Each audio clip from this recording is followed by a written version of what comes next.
Elisabeth Guigou, à ce moment-là, certains ont même parlé de coup d'État. Moi, je vais vous dire ce que je pense. C'est que je crois qu'à partir du moment où il y a eu des décisions des peuples pour constituer une Union européenne, et encore une fois sur la base de compétences qui, dans le traité de Lisbonne, ont été clarifiées, c'est une bonne chose. Je crois qu'à ce moment-là, s'il doit y avoir des référendums, eh bien, il faut dire que si un peuple décide de refuser une partie, il faut qu'il vote sur l'adhésion ou non à l'Union européenne. Et je pense que c'est en réalité ce qui va peut-être se passer au sein du Royaume-Uni. On ne peut pas constamment, si vous voulez, revenir en arrière ou dire, voilà, nous voulons nous arrêter à partir du moment où vous avez une majorité d'États et d'ailleurs de peuples européens qui veulent continuer à avancer. C'était le cas en 2005. Donc je pense qu'on devrait avoir le courage au sein de l'Union européenne, mais on ne dit jamais assez clairement les choses, on ne s'explique jamais assez clairement sur ce qu'on veut faire ensemble.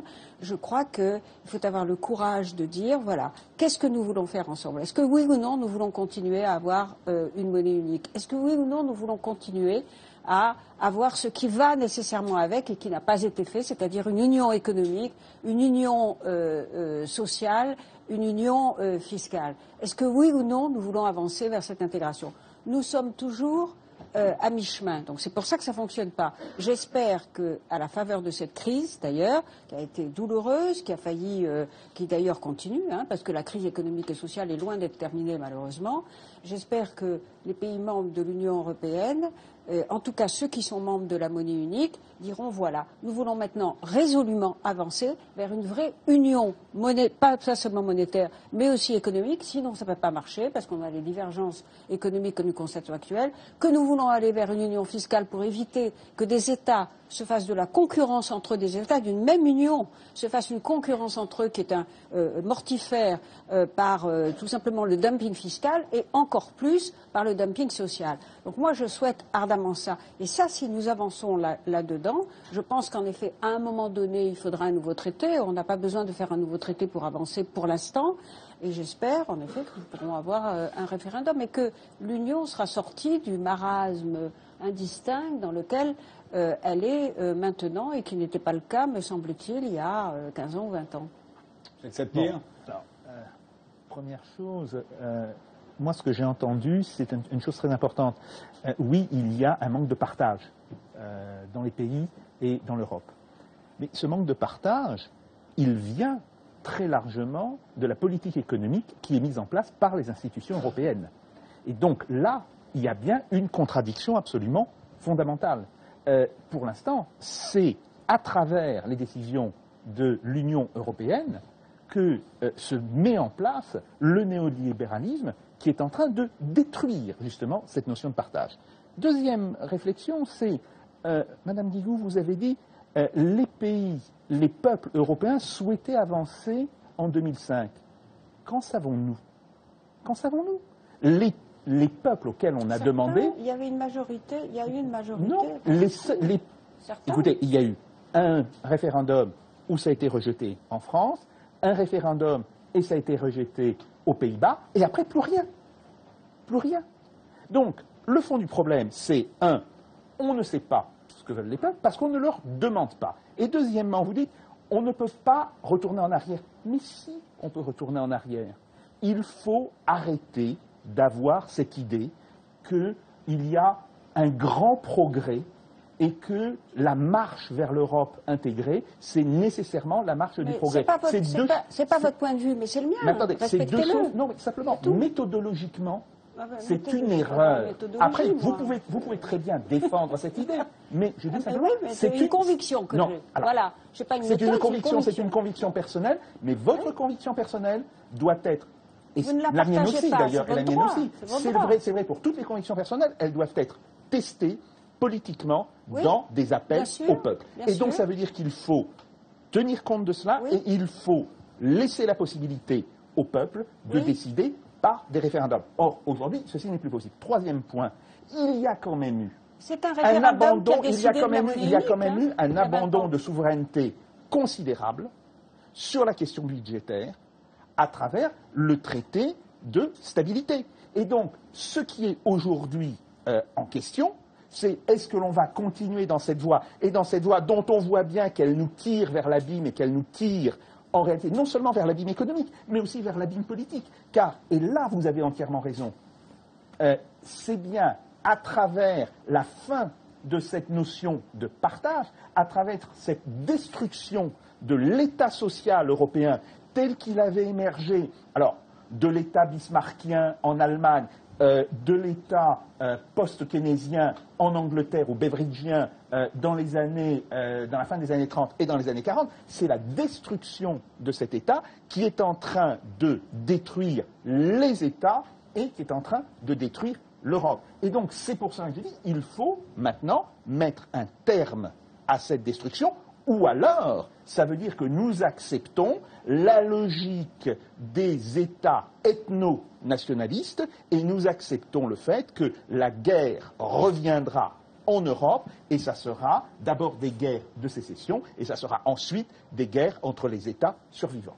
Jean-Louis Borloo. Oui, 2 points. Sur cet aspect, je suis d'accord avec ce que vous venez de dire sur l'importance du traité sur la gouvernance et la coopération. Je crois que si on fait la périodisation de l'Union européenne depuis une vingtaine d'années, je crois qu'au milieu des années 90, on a eu coïncidence avec l'apparition d'un fédéralisme monétaire purement technique. C'est pour ça qui n'a pas débouché, M. Todd, qui n'a pas débouché sur une véritable prise de conscience, mise en œuvre de politique économique, donc c'est en cela qu'elle n'est pas fondatrice, avec en même temps une prise de pouvoir partout par les eurosceptiques.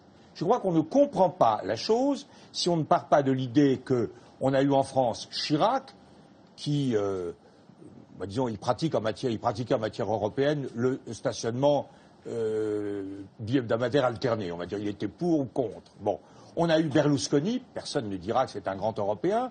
On a eu Aznar, même chose. On a eu Schröder qui a fait campagne en arrivant contre l'euro. Qui ensuite a marqué des différences, mais enfin, elle était quand même très prudente. Donc on a eu une période pendant laquelle l'Europe a été totalement dirigée par les eurosceptiques. Donc, Europe monétaire, mais pas d'union économique. Europe, institutionnellement, on a bousillé le système, notamment à Nice, en détruisant la légitimité de la Commission, en démembrant l'exécutif qui avait atteint un très haut degré de développement et de démocratie à l'époque de Delors. Internationalement, je l'ai dit tout à l'heure, on a abordé les grandes échéances internationales, l'Irak, etc., dans le désordre intergouvernemental le plus grand. Et maintenant, et je suis d'accord avec vous, même si je n'en tire pas les mêmes conséquences que vous, je crois que ce qui s'est passé autour du traité, et je me réjouis que les socialistes aient fini par l'admettre, et pas Elisabeth qui l'a toujours admis, mais le président Hollande, on a effectivement construit quelque chose qui fait qu'au-delà de l'union monétaire, du fédéralisme monétaire, il va falloir qu'on fasse une union économique. Et là, effectivement, il va y avoir un débat très intéressant sur les principes fondamentaux. Est-ce que ça va marcher? Je n'en sais pas. Mais il y a quelque chose d'important. Je voulais dire autre chose sur les traités. Vous avez posé la question des traités. Je m'inscris en faux sur l'idée que le traité de 2005, le référendum de 2005, a marqué l'irruption du peuple dans les affaires européennes. Je crois qu'il faut comparer les deux référendums. Le référendum de Maastricht, qui aurait très bien pu être négatif, est un référendum démocratique. Pourquoi? Parce qu'il y a un projet précis, qui est l'abandon du franc au profit d'une monnaie européenne. On est pour, on est contre, c'est clair, c'est net, les gens le comprennent. En 2005, ça n'est pas ça du tout. Le contenu juridique du traité est dérisoire. Et la grande erreur des partisans du oui, c'est d'avoir fait ce qu'a fait Chirac. C'est-à-dire d'avoir dit, maintenant on va dire oui, l'avenir, etc. Tout ça, c'est du flanc. Il s'agissait de modifier à la marge le traité de Nice. Sur des trucs incompréhensibles, en réalité, pour la plupart des gens. Dès lors, les gens se sont précipités sur ce traité, comme dans une auberge espagnole, et ont amené ce qu'ils voulaient. Et ils ont répondu à la question, est-ce que vous aimez l'Europe telle qu'elle est, et est-ce que vous n'aimez pas l'Europe telle qu'elle est? Évidemment, ils ont dit qu'ils n'aimaient pas l'Europe telle qu'elle est. Mais ça n'était pas, et c'est en cela que ça n'était pas démocratique, car ça ne débouchait sur aucune alternative. Et en réalité, la seule chose dont on ait tiré une conséquence assez juste, c'est qu'on a compris qu'il ne fallait pas qualifier de constitutionnel un traité qui avait des contenus politiques trop précis, un peu libéraux, etc. C'était pas constitutionnel. Ce dont on a tenu compte dans Lisbonne. Mais en réalité, il n'y avait pas de plan B. Il n'y avait pas d'alternative possible. On disait j'aime ou j'aime pas. Et en plus, quand Sarkozy, Sarkozy, là aussi, dit quelque chose de faux. Il dit on ferait ça sans l'Angleterre. Si on avait fait un référendum, il n'y avait pas de traité du tout. Parce que nos partenaires ne voulaient pas d'un autre traité que celui-là et avaient dit ils ne voulaient pas de référendum. Donc ils avaient dit écoutez, si les Français veulent faire un référendum, on ne rentre pas dans une négociation.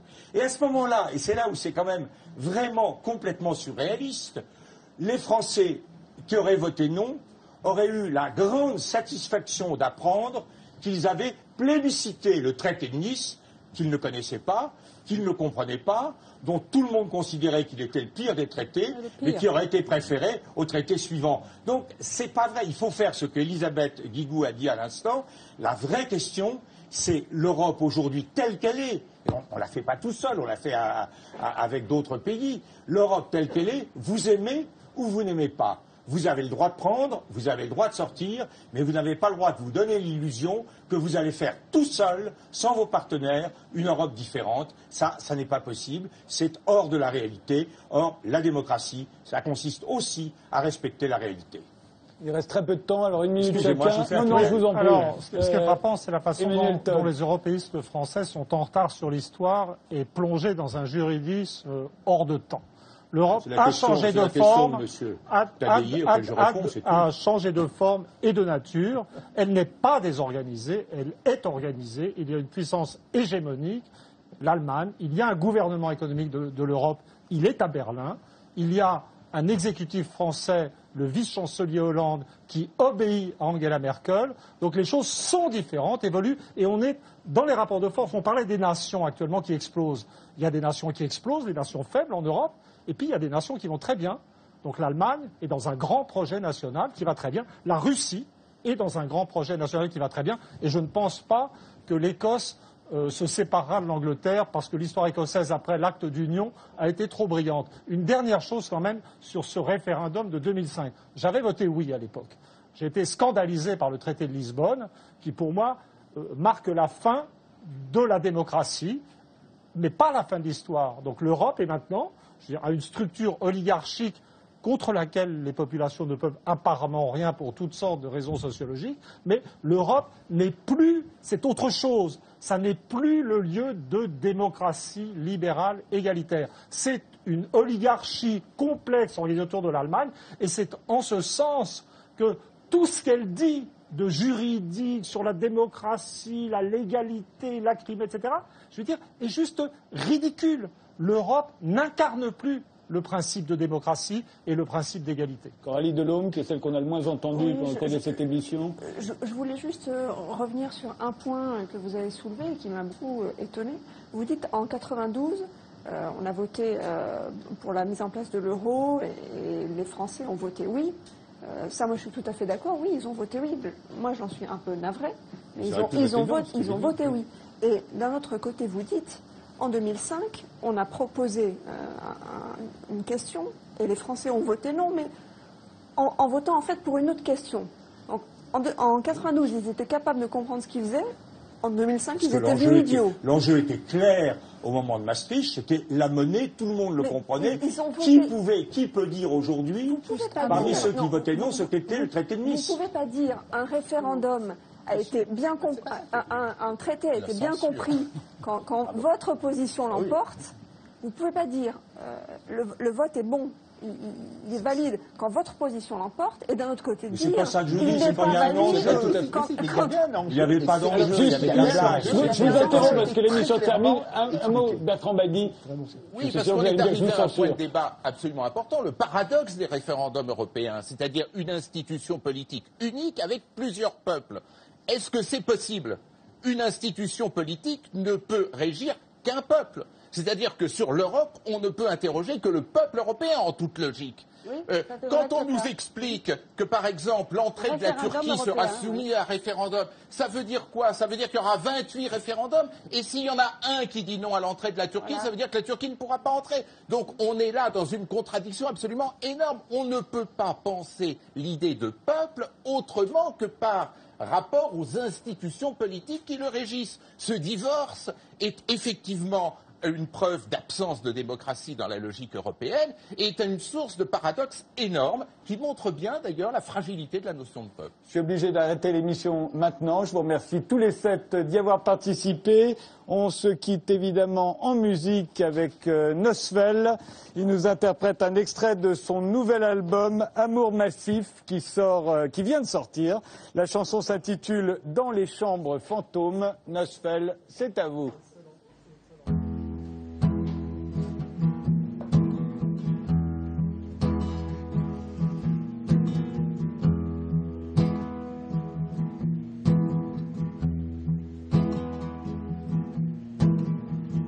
Toujours je t'ai revu dans des chambres fantômes. Lorsque je m'allongeais, je te voyais passer. Dans ta robe serrée, l'air de chercher quelqu'un.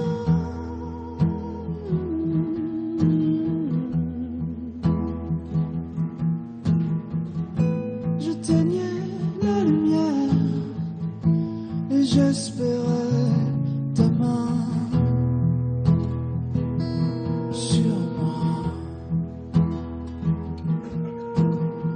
Sous les tentures passées d'une chambre fantôme, assis au bord du lit, je te voyais aller. Des nuées de poussière se soulèvent.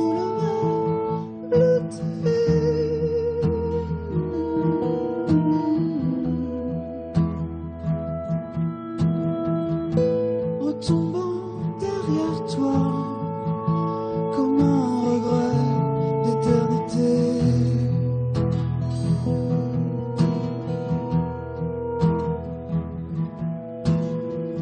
Je me rendrai toujours dans des chambres fantômes, dans les couloirs d'hôtels où l'on voit circuler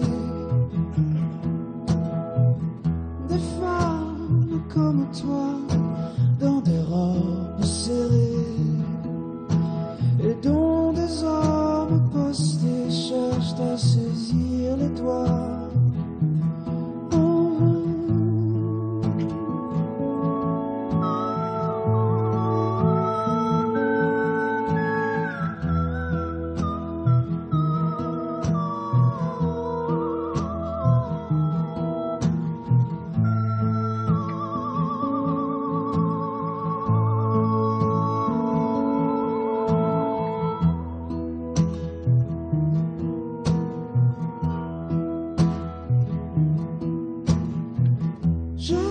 C'est comme à jamais dans des chambres fantômes.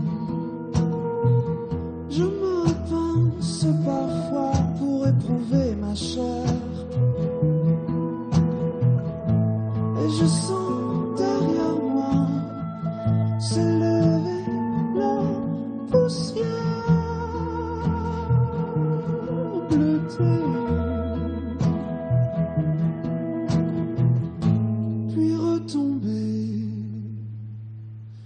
Comme un regret d'éternité.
Dès maintenant, pour voir tous les lives de Ce soir ou jamais et réagir à l'émission, rendez-vous sur France2.fr.